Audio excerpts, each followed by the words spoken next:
स्वराज्याचं जे स्वप्न ज्यांनी कोणी पाहिलं असे राजमाता आपल्या जिजाऊ आणि त्यांचं पाहिलेलं स्वप्न ज्यांनी सत्यात उतरवलं असे आपले श्री छत्रपती शिवाजी महाराज.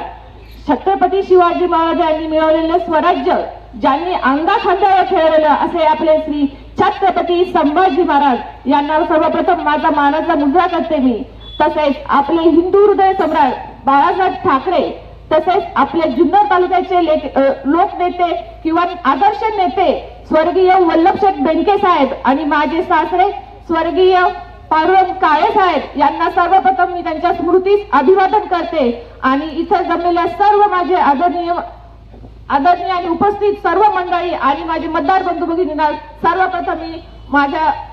सर्वप्रथम मी नमस्कार करून आज या ठिकाणी आपल्या बोरी खोडद गटात आणि जी मला जिल्हा परिषदेची उमेदवारी मिळालेली आहे, आपलं बोरी गाव म्हणजे बोरी, साळवाडी, जाधववाडी, शिरोली, सुलतानपूर हे 5 गाव मिळून आपली ही बोरी गाव आहे. आणि या बोरी गावाला जी मोठी जबाबदारी दिली आहे ती जबाबदारी आपल्या राज्याचे उपमुख्यमंत्री अजितदादा पवार साहेब असतील, तसेच लोकसभेचे खासदार अमोलजी कोल्हे साहेब असतील, तसेच आपले जुन्नर तालुक्याचे लाडके आमदार अतुलदादा बेनके साहेब असतील आणि तसेच तालुका अध्यक्ष पांडुरंग पवार साहेब असतील, तसेच सर्व आदरणीय मंडळी असतील आणि सर्व माझे सहकारी आणि सर्वात महत्वाचे म्हणजे आपले बोरी गावातील सर्व कार्यकर्ते ज्यांनी या आपल्या उमेदवारासाठी अहोरात्र प्रयत्न केले.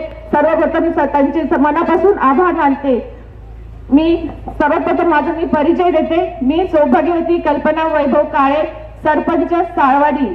एक सरपंच म्हणून काम करत असताना प्रत्येक गावातील छोट्या मोठ्या समस्या हे मी जवळून बघितलेल्या आहे आणि हे काम करत असताना खरंच एक आनंद वाटतो की ज्या आपल्या गावातल्या ज्या प्राथमिक गरजा आहे त्या पूर्ण करण्यासाठी मी अहोरात्र मेहनत करते आणि त्या मेहनतीचे फळ या ठिकाणी आज मिळालेलं आहे, यात काही शंका नाहीये.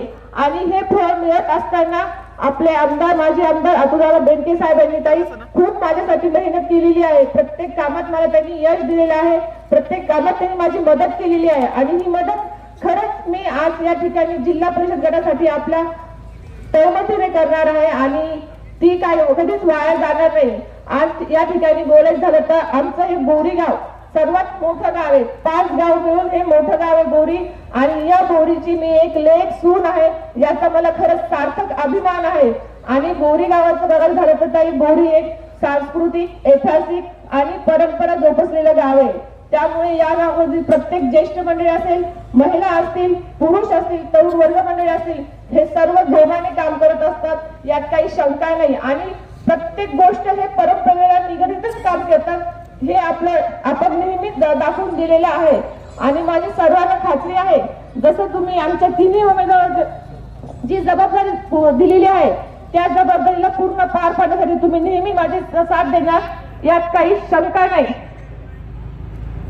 तसेच त्याप्रमाणे तुम्ही जे मतदार बंधू भगिनी आहे तुमच्या साथीने मला या ठिकाणी ही जबाबदारी मिळेल आणि ती मी पूर्णपणे करण्याचा प्रयत्न करेल, यात काही शंका नाही. आणि मी सरपंच असताना या ठिकाणी जे मूलभूत गरजा असतात जसे की रस्ते असतील, पाणी असतील आणि व्यवस्था म्हणजे काय म्हणतात त्याला वाहतूक व्यवस्था असेल, ही सर्वात महत्वाची आहे. कारण की रस्ते जेव्हा आपण बनवतो तेव्हा वाहतूक व्यवस्थेला कोंडी होऊ नये म्हणून रस्त्यासाठी आपल्या अहोरात्र प्रयत्न करावा लागतो.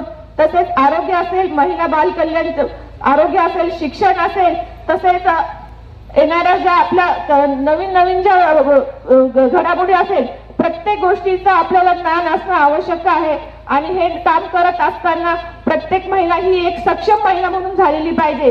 कारण की आता सध्या महिलांचं राज्य आहे आणि महिलेला स्वतःच्या पायावर स्वावलंबी राहण्यासाठी प्रत्येक गोष्टी जे म्हणजे दुसऱ्यांकडनं मागता स्वतः करण्यासाठी महिलांना सक्षम करण्याचं खूप गरजेचं आहे. त्यासाठी या ठिकाणी महिला सक्षमीकरण अत्यंत आवश्यक आहे. त्यासाठी प्रत्येक गावात एक महिलांसाठी अस्मिता भवन असणे आवश्यक आहे, जेणेकरून महिला त्या गावामध्ये आपल्या हक्काची असो म्हणजे त्या ठिकाणी जाऊन ती पूर्णपणे काम करू शकते.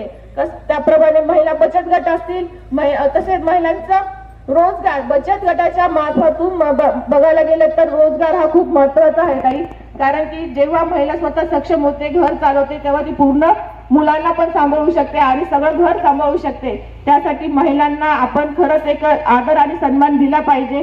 त्याचप्रमाणे जे मुले असतील त्यांच्या बाबतीत त्यांचं आरोग्य आणि शिक्षण हे सर्वात महत्वाचं आहे. कारण की जेव्हा मुले शिकली म्हणजे प्रगती झाली आणि मुलांना योग्यदार शिक्षण मिळण्यासाठी डिजिटल शाळा असणे अत्यंत आवश्यक आहे.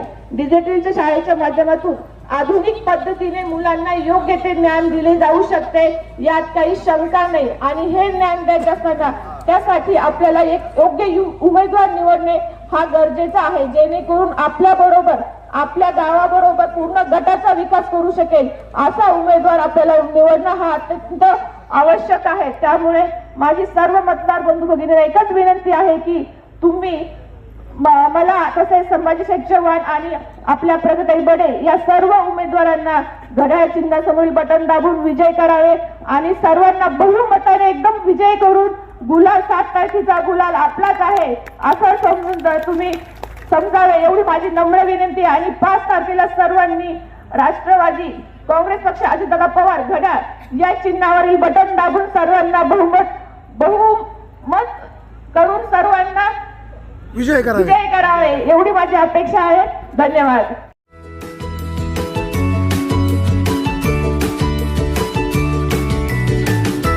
बातम्या शेतीच्या,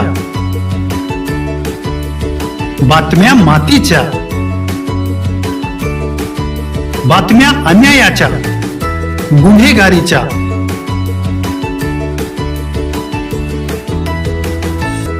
राजकारणाच्या आणि समाजकारणाच्या, शोषणाविरुद्ध बुलंद आवाज, जनसामान्यांच्या हुंकाराची गाज, सत्कार्याला प्रोत्साहन, दुष्कृत्याला अनुशासन,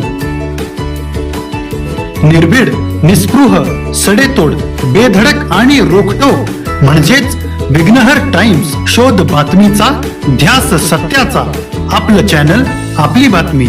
सबस्क्राईब तर कराच, पण बेल आयकॉनवर क्लिक करायलाही विसरू नका.